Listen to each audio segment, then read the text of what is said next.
¿Qué tal? Y una cálida bienvenida a esta nueva exploración a fondo. La verdad resulta verdaderamente emocionante arrancar con el análisis de hoy. Hola, ¿qué tal? Sí, la verdad es que yo también estoy muy entusiasmado de estar aquí. Es que tenemos sobre la mesa un material que, bueno, tiene el potencial de cambiar por completo la manera en que observamos el mundo que nos rodea.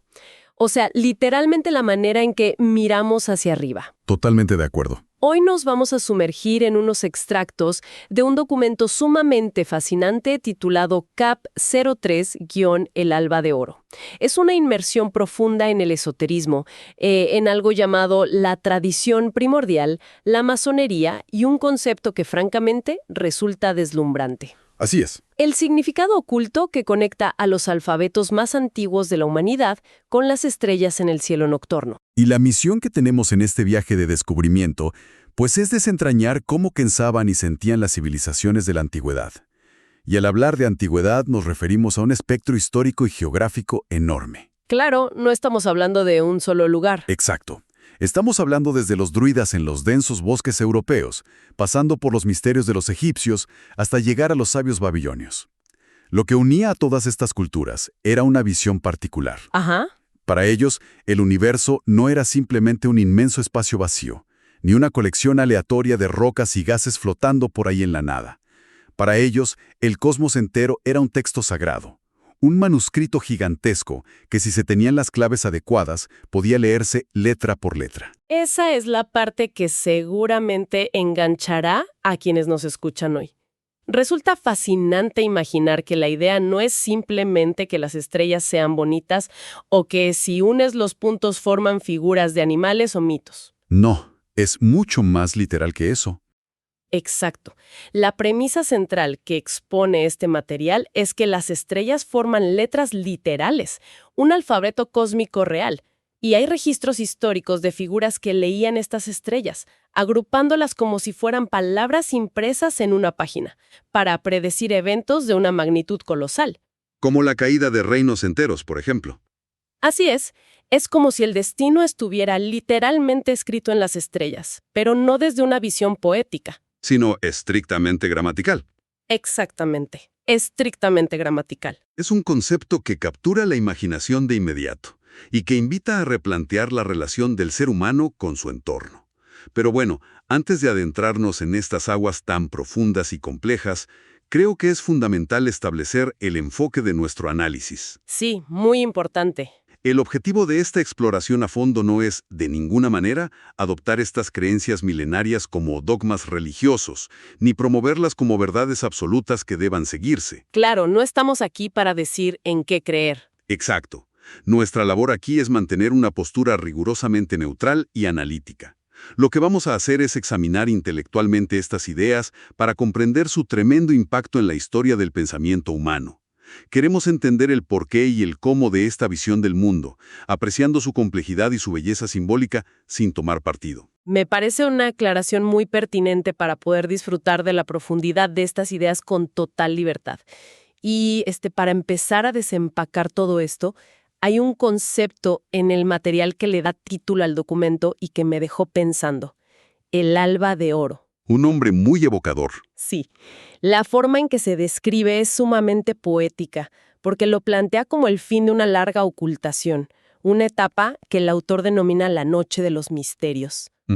Para visualizarlo, es como si todo el conocimiento espiritual y más profundo de la humanidad entrara de pronto en una especie de hibernación prolongada, un invierno gélido para el alma a nivel colectivo. Sí, me gusta esa analogía del invierno.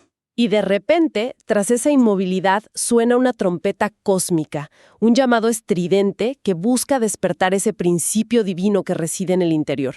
Es el amanecer luminoso después de una época de gran letargo espiritual. Y esa metáfora de la hibernación es de hecho la clave principal para entender lo que el texto denomina la tradición primordial. Lo fascinante de esta corriente de pensamiento es la idea de que esta gran sabiduría con S mayúscula no es algo que la humanidad invente desde cero o descubra por primera vez en cada nueva época. Sino que ya estaba ahí. Exacto.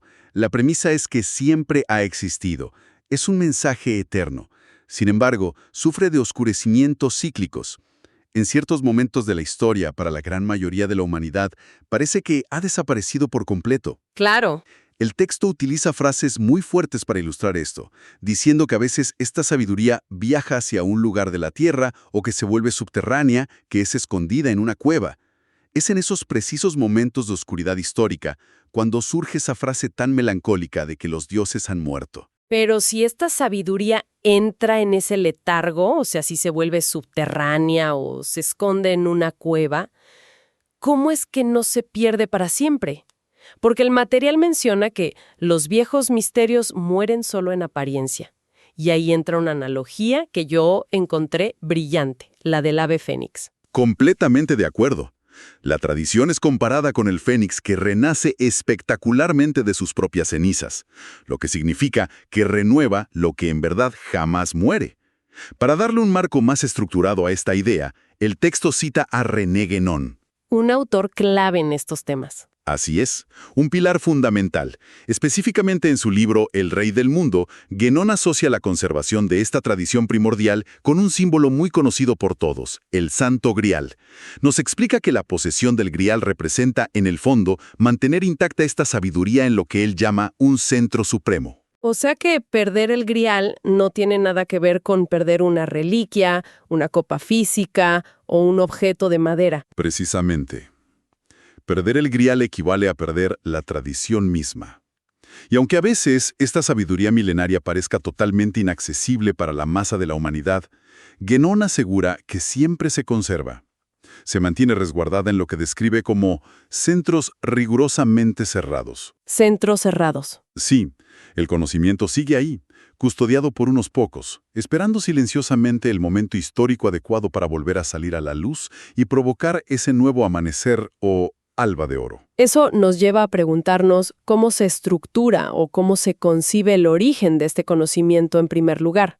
El documento explora la figura del gran arquitecto del universo, un término que, resulta muy familiar dentro de la perspectiva masónica. Claro. Pero lo que resulta revelador es la distinción tan específica que hace el material.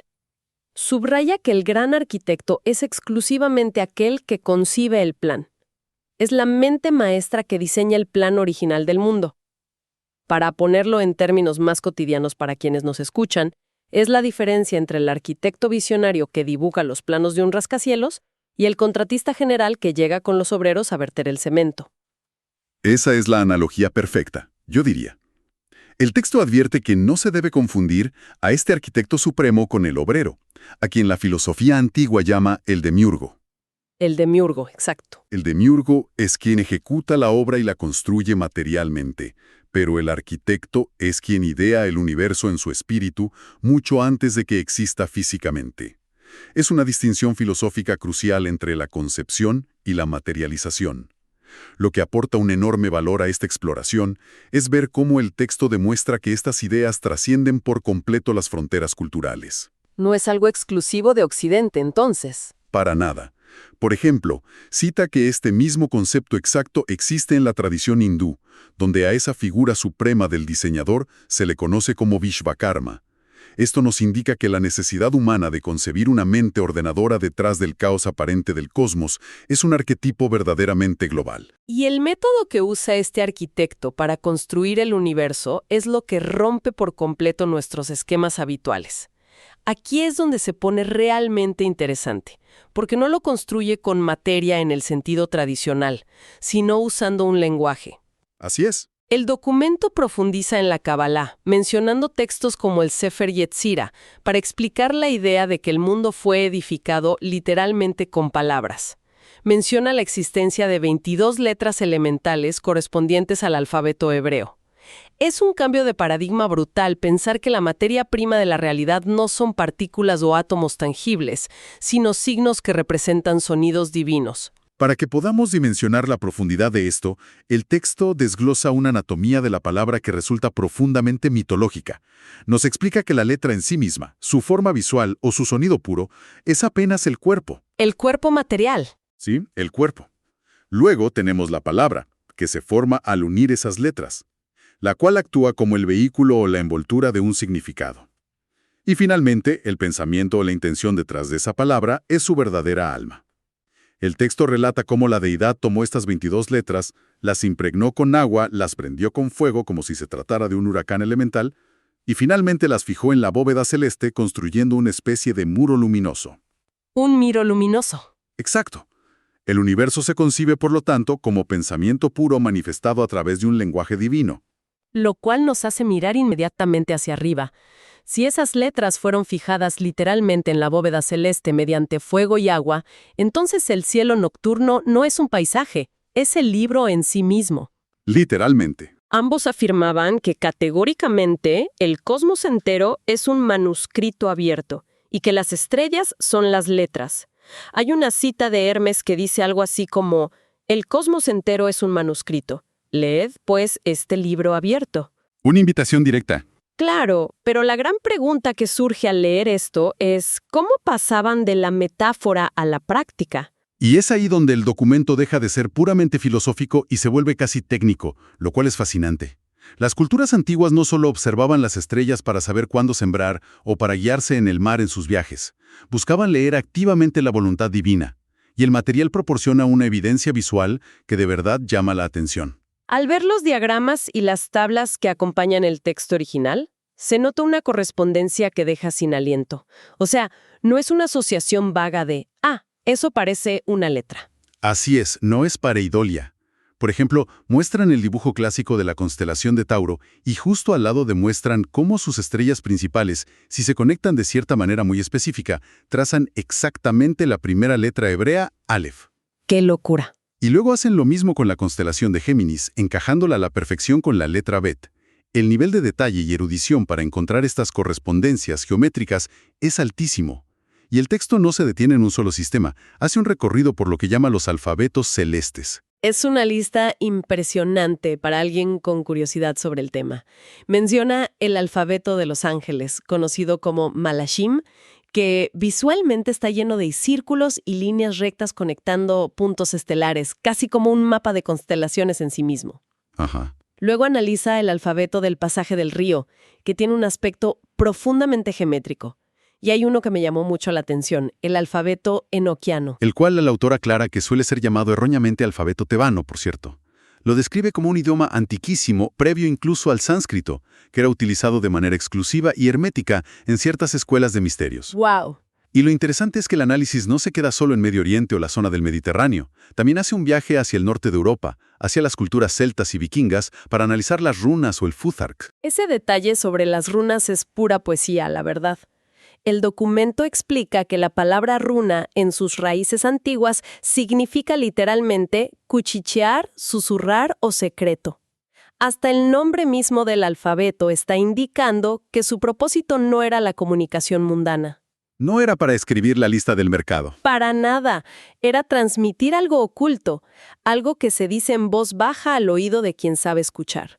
Pero a ver, esto plantea una duda muy práctica. Tener el alfabeto es una cosa, pero ¿cómo se leía este cielo estrellado en la vida real para formar mensajes? El texto detalla que había reglas muy específicas que los antiguos astrónomos y cabalistas utilizaban. No se trataba de mirar al cielo al azar y ver qué letras aparecían.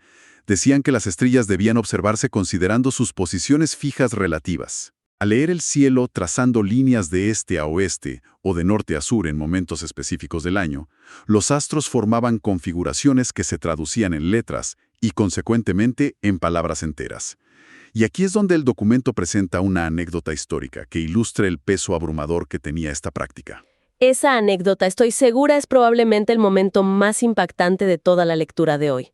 Nos sitúa hace miles de años observando el cielo sobre Jerusalén. ¿Sí? Imagínate la escena. El material relata que hubo un momento en que 5 estrellas específicas, situadas exactamente sobre la ciudad, se alinearon. Para quienes sabían descifrar este alfabeto astral, esas 5 estrellas formaron con total claridad una palabra hebrea: Natak. Y el significado de Natak es lo que convierte esta anécdota en algo tan dramático. Significa expulsar o arrojar. Un presagio terrible, colgado literalmente sobre sus cabezas. Pero lo que resulta verdaderamente asombroso no es solo la palabra, sino la matemática detrás de ella. Mediante un sistema antiguo donde cada letra hebrea tiene un valor numérico específico, Las letras que formaban la palabra Natak sumaban un total de 505. 505, exacto. Según el relato histórico que rescata el documento, el número 505 designó exactamente el año, menos contando desde el inicio del reinado de Saúl, en que el reino judío fue destruido y la ciudad cayó bajo el mando del rey Sedequías. El cielo no se limitó a dar una advertencia abstracta, entregó el año exacto del desastre a través de un código numérico estelar. Esa anécdota muestra el nivel de seriedad y el rigor matemático y profético con el que estas tradiciones tomaban la lectura del cosmos. Sin embargo, esto nos lleva a la encrucijada más grande de toda nuestra exploración. ¿Cuál sería? Si asumimos la premisa de que el universo es un libro lleno de códigos, un manuscrito abierto, ¿cómo se logra tener acceso a este nivel de comprensión? Porque es evidente que salir al patio en la noche y simplemente mirar hacia arriba no es suficiente para calcular la caída de un imperio. Claro, si no somos astrónomos antiguos o eruditos de las escuelas de misterios con años de entrenamiento, ¿cómo se aplica esta idea de leer el universo a la mente humana actual? ¿Cómo se accede a lo que el texto llama gnosis o conocimiento directo? Aquí el autor hace una distinción vital y muy tajante. Advierte de manera muy severa que este conocimiento iniciático, esta gnosis, no tiene absolutamente nada que ver con la mediumnidad o con los fenómenos espiritistas. Es una diferencia importante. El texto argumenta que la mediumnidad es un estado asivo, una suspensión de la conciencia, una especie de regresión donde el individuo pierde el control de su propia voluntad. Por el contrario, la verdadera iniciación que permite leer estos misterios requiere todo lo opuesto, requiere un estado de alerta permanente. No es dormirse, es despertar. Exacto. Exige un autocontrol absoluto, un equilibrio perfecto de las facultades mentales. El objetivo es superar las limitaciones de la mente puramente racional, pero sin caer jamás en las alucinaciones, la negatividad o la mera autosugestión. Es elevar y expandir la mente, no apagarla ni ceder el control. Para ponerlo en perspectiva, no es como entrar en un trance o quedarse dormido al volante. Es más bien un estado de hiperconcentración. Es como encender un órgano de percepción completamente nuevo. Qué buena forma de describirlo. El texto lo llama el ojo del corazón y menciona cómo a lo largo de la historia este tipo de sabiduría siempre se ha escondido a simple vista, cubierta por parábolas o símbolos. Pone un ejemplo muy universal, el de Jesús. Sí, lo menciona explícitamente. Explica que utilizaba parábolas al hablar a las multitudes para que solo aquellos que verdaderamente tuvieran ojos para ver y oídos para oír pudieran captar el mensaje interno, el lenguaje real de los misterios. El símbolo actúa como una vestimenta. Oculta la verdad para los que aún no están preparados, pero la revela de inmediato a quien ha logrado despertar ese ojo del corazón. Ese concepto del ojo del corazón nos sirve de puente hacia el clímax filosófico del documento, para ilustrar cómo se culmina este viaje interior hacia la gnosis y cómo se relaciona con el vasto universo exterior. El texto cierra esta sección con una referencia bellísima a uno de los místicos más reconocidos de la historia, el poeta sufí Jalaluddin Rumi. La historia que cuenta sobre él en el texto es un resumen perfecto de toda esta búsqueda. Totalmente. El texto relata un poema donde Rumi describe su incesante e incansable búsqueda de lo divino. Él narra cómo buscó a Dios palmo a palmo en la cruz de los cristianos, pero no lo encontró allí. Luego viajó al templo hindú, a la antigua pagoda, y tampoco había huella alguna. Lo buscó por todas partes. Sí, buscó en las montañas escarpadas, escaló hasta la mítica montaña de Kaf, peregrinó a la sagrada Kaaba en la Meca. Y nada. Le preguntó a los más grandes filósofos y eruditos de su tiempo, descubriendo que Dios estaba más allá del alcance de la mera filosofía. Hasta que, finalmente, Rumi concluye: miré dentro de mi propio corazón. En ese, su lugar, lo vi. No estaba en ningún otro lado. Es un desenlace que le da la vuelta a todo lo que veníamos analizando. Después de mirar las constelaciones y descifrar alfabetos celestes inmensos en la oscuridad de la noche, el texto explica que es allí, en esa caverna del corazón de quien busca, en lo que simbólicamente llama la cripta de Enoc, donde ocurre el verdadero milagro. Así es. Directa y absolutamente con el macrocosmos del universo entero. Desde ese centro interior, por más pequeño que parezca frente a una galaxia, surge la aurora de una comprensión total. Surge verdaderamente el alba de oro. Es la paradoja esotérica por excelencia, y el núcleo de la tradición primordial. Para comprender la vastedad infinita de las estrellas que están a millones de años luz de distancia, primero hay que ser capaz de viajar hacia el centro más íntimo, oscuro y silencioso de uno mismo. ¡Qué fuerte! Sí, porque sin ese despertar interno, el cielo nocturno seguirá siendo solo un conjunto de luces mudas. Ha sido un recorrido intelectual verdaderamente estimulante. Para hacer una síntesis de esta exploración a fondo, digamos que hemos partido desde las profundidades de una tradición primordial que fluye de forma subterránea a lo largo de los siglos, aguardando pacientemente el momento de renacer como el fénix. Exacto. Hemos ascendido después para contemplar la inmensa bóveda celeste, descubriendo la propuesta de que podría no ser un lienzo salpicado al azar, sino una pizarra llena de alfabetos estelares, colocados allí por la mente de un gran arquitecto. Y finalmente, hemos regresado desde los confines de las estrellas hasta el centro mismo del corazón humano. Un viaje completo de ida y vuelta. Hay que reconocer la densidad de este material, pero al mismo tiempo es imposible ignorar lo profundamente poético que resulta. Entender el universo no como un mecanismo frío y muerto, sino como un texto vivo escrito para ser descifrado a través del despertar de la conciencia, es una idea que transforma la perspectiva de cualquiera. Completamente de acuerdo. Es una visión que enriquece muchísimo la experiencia humana. Y para cerrar nuestro análisis de hoy, me gustaría dejar sobre la mesa una última reflexión construida sobre lo que hemos explorado para que cada quien la analice a su manera en casa o de camino al trabajo. Adelante.